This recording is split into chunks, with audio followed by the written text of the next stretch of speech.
Muitos textos bíblicos trazem passagens obscuras, profecias que chamam a atenção e despertam a curiosidade nos seus leitores. É por isso que hoje nós vamos estudar 7 versos ou passagens bíblicas, especialmente do livro de Apocalipse, que vão remeter, obviamente, a outros livros, ou até mesmo compreensões e entendimento de estudiosos. Mas aqui o foco é: esses versos são o que para a cristandade? São obscuros, obviamente, é um livro muito simbólico, porém traz medo em muitas pessoas.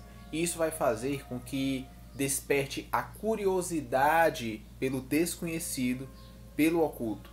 Aqui esses versos vão trazer muitas possibilidades de interpretação, só que algumas delas não vão poder ser interpretadas, como é o exemplo de Apocalipse capítulo 10, verso 4. E aqui nós vamos ler rapidamente. Ele vai dizer assim: Logo que falaram os 7 trovões, eu ia escrever, mas ouvi uma voz do céu dizendo: Guarda em segredo as coisas que os 7 trovões falaram, e não as escreva. Ora, o apóstolo João teve a ordem no início desse livro de Apocalipse para escrever as coisas que viu e ouviu. Porque é que exatamente aqui ele é proibido de escrever o que os 7 trovões falaram. Porque o exemplo aqui desses 7 trovões traz um estrondo. E esse estrondo não necessariamente é zoada, mas sim um grito, um clamor, uma anunciação em alta voz. E essa alta voz trouxe mensagens altamente reveladoras. O que é que pode ser essas mensagens que o próprio apóstolo não pôde escrever? Ela vai comprometer o final dos tempos? Nós vemos aqui algumas possibilidades e nada mais do que isso. Como por exemplo, será que Deus está cancelando alguns juízos para que os eleitos sejam salvos? Porque o que é que ele diz nas Escrituras? Que a volta de Cristo será abreviada, porque senão nenhuma carne se salvaria. Seria algum cancelamento de pragas, de pestes, de juízos de Deus ao fazer com que o dia do Senhor seja abreviado? É uma possibilidade, mas não existe fundamento, não existe nada que sustente essa suspeita. E aí nós vamos ver que seria algo muito perigoso de se revelar e fazer com que a humanidade criasse uma espécie de um senso de Babel, de revolta contra Deus e tentar burlar os planos de Deus.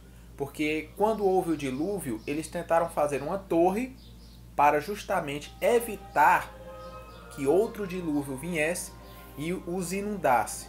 Então é mais uma possibilidade, só que nós vemos outras melhores e vamos ver daqui a pouco.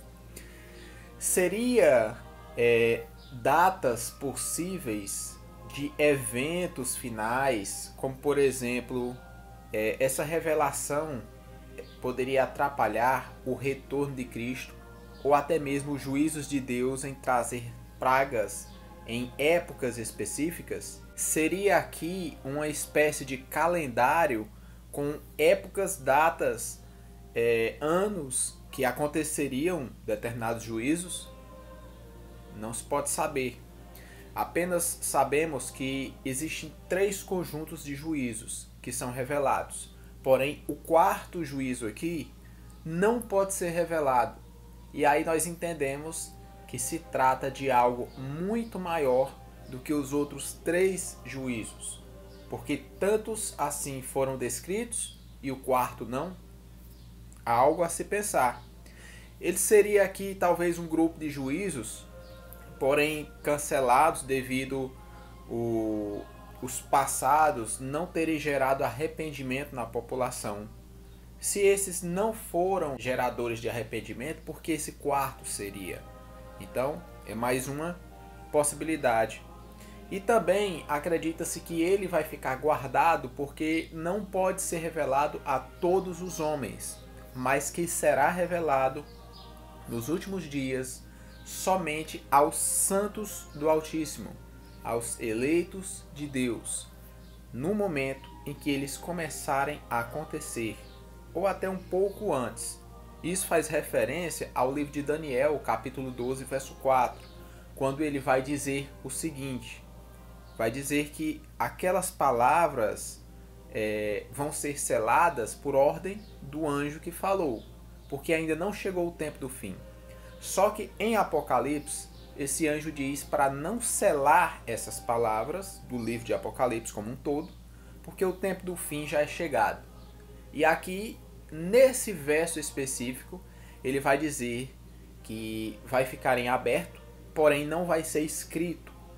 E essa não escritura abre margem para entender que, independente do que aconteça, a soberania de Deus deve ser compreendida nesse espaço de tempo. Ou seja, independente do que ocorra, os cristãos devem confiar na providência de Deus e não se desesperar em busca de conhecer aquilo que Deus não quis revelar. Ok? Isso lembra muito um verso de Deuteronômio, que existem coisas que pertencem somente a Deus. E aqui nós temos um comentário rápido desse primeiro estágio. Já quando vamos para o segundo conhecimento aqui de versos do livro de Apocalipse, vamos ver que o cavalo em Apocalipse 6, verso 8, ele não é amarelo, como dizem, né? Traz uma espécie de amarelo esverdeado. E aqui, esse esverdeado remete à putrefação da morte. E essa morte, que é uma das pragas enviadas por Deus, tá, nos cavaleiros, Deus força aqui o diabo, as forças das trevas, a serem instrumentos do seu juízo, a operarem esses sinais malignos como uma forma de juízo divino. Então ele usa esse mal para operar o seu próprio julgamento. É interessante que esse juízo aqui, ele consome 1/4 dos homens da terra. Já nas trombetas é 1/3. E quando vamos para as taças, elas englobam toda a humanidade. E aqui as pragas podem ser listadas como pragas tanto humanas quanto naturais. E todas essas coisas, por mais que sejam sobrenaturais, elas são elencadas de uma forma bem possível, como por exemplo, ações humanas que vão gerar pragas e caos, como a destruição da natureza, como guerras e tudo mais. E consequentemente vai haver, em virtude disso, efeitos ambientais que vão se voltar contra o homem. Então é como se fosse um bumerangue. O homem está gerando pragas para ele mesmo e, consequentemente, a natureza vai devolver, vai retribuir todo esses maus tratos, né? E aqui nós conseguimos entender que, além disso, vai acontecer coisas que o homem não está causando, como, por exemplo, efeitos solares, asteroides, coisas que vêm de fora da Terra, obviamente mandadas e permitidas por Deus. E quando o homem é o próprio criador das suas pragas, como por exemplo a poluição dos rios, o superaquecimento global, a disseminação de injustiça, de pragas, de doenças, de guerras, todas essas coisas provocadas pelo aumento da ganância humana, da tecnologia e tudo mais. Vemos e confirmamos que o homem está provando do seu próprio veneno, como eu posso melhor dizer. E aqui é o segundo item. Quando vamos para Apocalipse 7, do 1 em diante, nós já vemos aí 4 forças de destruição. Aqui ele vai dizer que viu 4 anjos nos 4 cantos da terra, e esses anjos estão segurando os ventos para que não soprassem sobre a terra. Esses ventos aqui significam destruição. Quando vem uma grande ventania, quando vem um furacão, o que é que ele causa? O que é que esses ventos causam? Causam devastação nas casas, na natureza, até mesmo em vidas humanas e animais. Prejuízo. E toda essa catástrofe aqui, gerada por esses ventos, como eu disse na curiosidade anterior, as pragas causadas por homens. Então, esses ventos também vão fazer parte de pragas causadas pelo homem. E aqui nós inserimos a palavra guerra. Os ventos são guerras. E essas guerras vão ser liberadas apenas no último momento da humanidade, quando sitiarão todo o planeta. Então, destruições provocadas por guerras, que são juízos de Deus, que serão mandados para os homens, e todos aqueles que imaginarem quando isso vai acontecer, é só você se referir rapidamente ao que o anjo vai falar posteriormente, dizendo que só vai ser solto quando todos os escolhidos de Deus forem selados. Então, entra aquela discussão: será que haverá um fechamento da porta da graça? Será que não vai haver mais novos convertidos? Porque quando essas guerras, esses ventos forem soltos, todos os escolhidos já estão selados, já estão ali listados. E não vai haver mais. Então, levando essa interpretação à risca, não haverá mais conversões.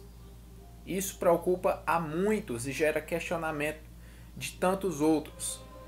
Quando vemos esses 4 espíritos, muitos associam ao rio Eufrates. No capítulo 16, no verso 12 ao 14, são 3 espíritos.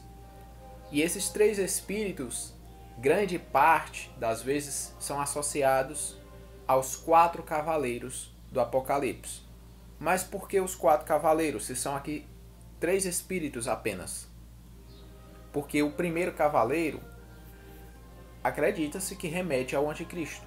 Então ele iniciou tudo e os outros 3 farão o resto. Conseguem compreender? Aqui são apenas 3 dos 4 cavaleiros. Então essas 4 forças de destruição, elas remetem até mesmo a Apocalipse 20, verso 2. Quando vamos para Apocalipse 9, do verso 14 ao 15, nós vemos esses 4 anjos que estão aprisionados no rio Eufrates. E aqui eles fazem menção, obviamente, aos que lideram o exército de 200 milhões. E aqui vamos lembrar um pouco do que diz livros apócrifos como Enoque, e que é citado pelo livro bíblico de Judas, capítulo 1, verso 6. Eu posso ler aqui para vocês rapidamente o que esse livro diz. E aos anjos que não guardaram o seu estado original, mas abandonaram o seu próprio domicílio, ele os tem guardados sobre trevas, em algemas eternas, para o juízo daquele grande dia.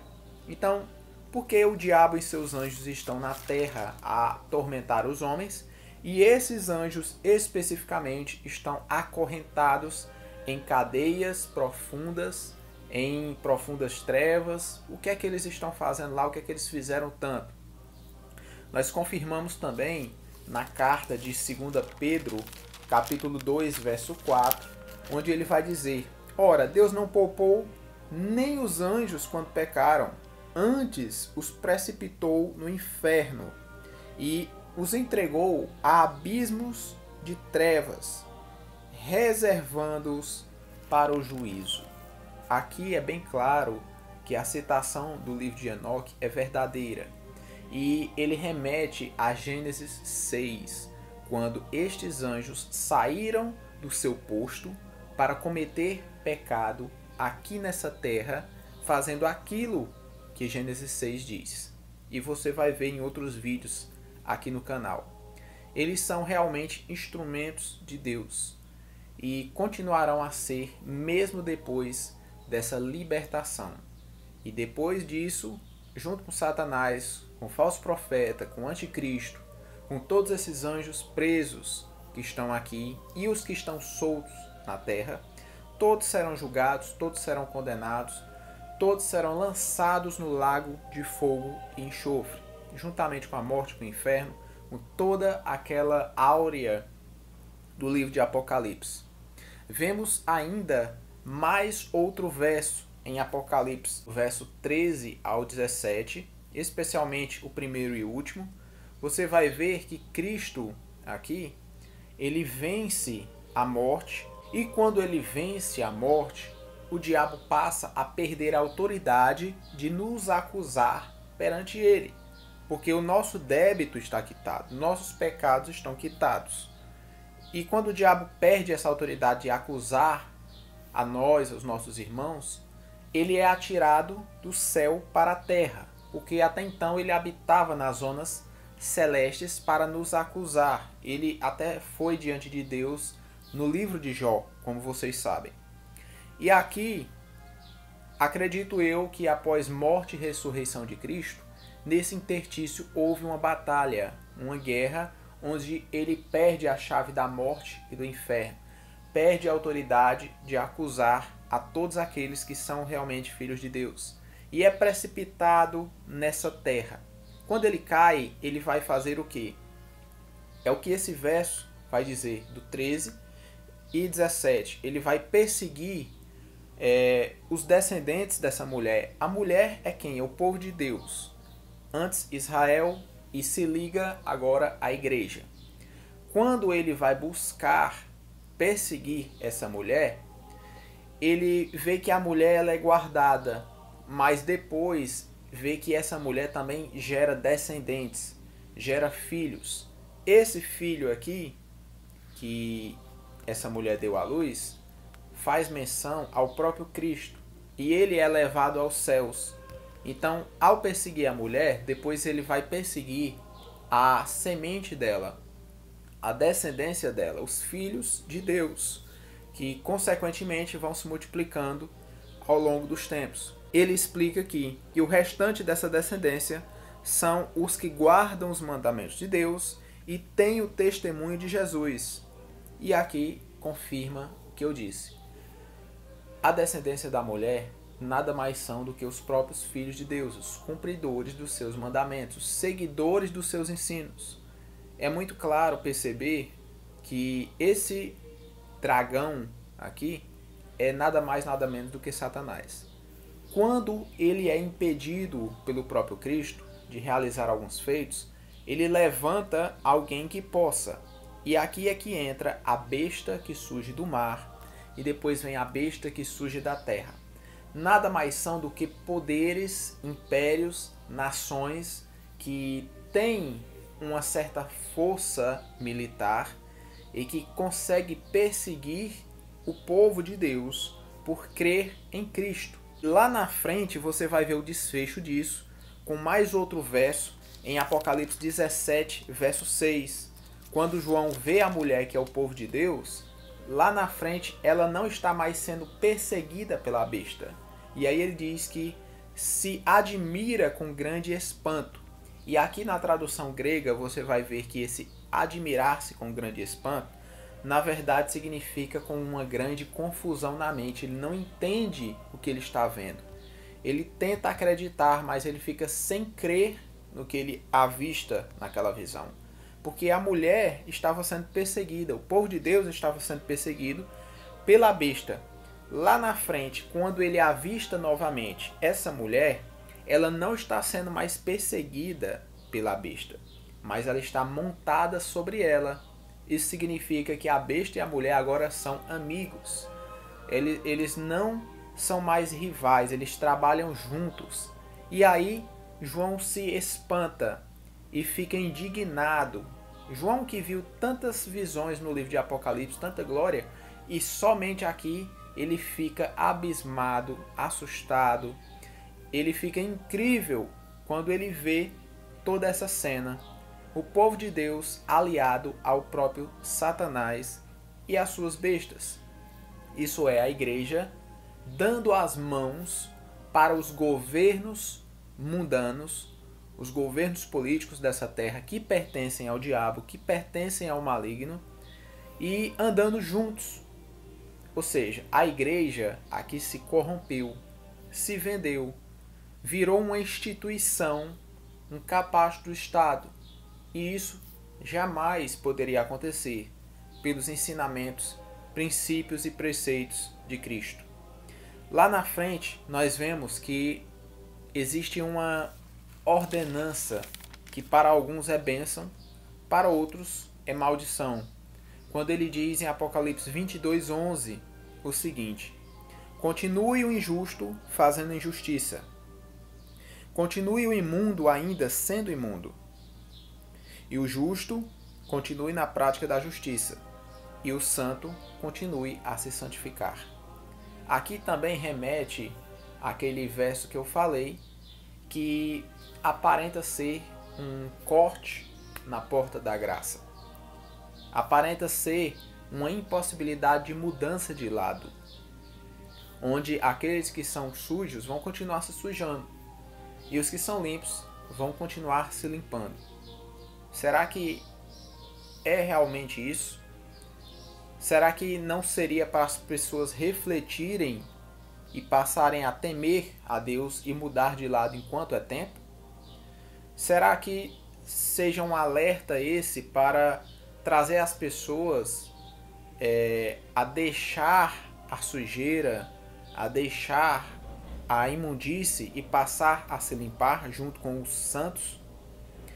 E aqui vemos que não haverá arrependimento, como vimos nas pragas anteriores, praga após praga, e o povo não se arrependia. Aqui está acontecendo a mesma coisa. Será esse um travamento da porta da graça? Há que se pensar. E ainda como bônus, vamos comentar Apocalipse 13, verso 10. Ele diz aqui: se alguém tem que ser levado para cativeiro, irá para a prisão. Se alguém tiver que ser morto à espada, é necessário que seja morto à espada. Aqui está a perseverança e a fidelidade dos santos. Ou seja, aqueles que estiverem destinados a terem uma morte assim, se for para a glória de Deus, se for da vontade de Deus, isso vai acontecer. Se você nasceu com seu futuro escrito por Deus para ter uma morte de determinada maneira, você vai ter essa morte. O próprio Pedro, o próprio Paulo tiveram mortes que foram declaradamente para a glória de Deus. Aqui nós vemos que o próprio Paulo foi advertido para não ir para Roma, porque ele seria morto. E chegou uma hora que Paulo disse: não, agora eu vou ter que ir, porque é vontade do Senhor. É chegada a minha hora. E aqui vemos em Atos que o próprio Deus diz para ele que importa que você testifique em Roma. E ele sabia que iria para morrer. Então, até mesmo a morte de Pedro foi designada, e dos apóstolos, para que fosse glorificado o nome de Deus. Esse verso diz que todos nós vamos ter, se necessário, que ser presos, se necessário, morrer pela espada, e que tudo isso será para a glória de Deus. Quem destina é Ele. Você não escolhe nada, apenas faz o que lhe foi ordenado. Eu espero que tenham gostado. Hoje encerramos por aqui e nos veremos nos próximos vídeos.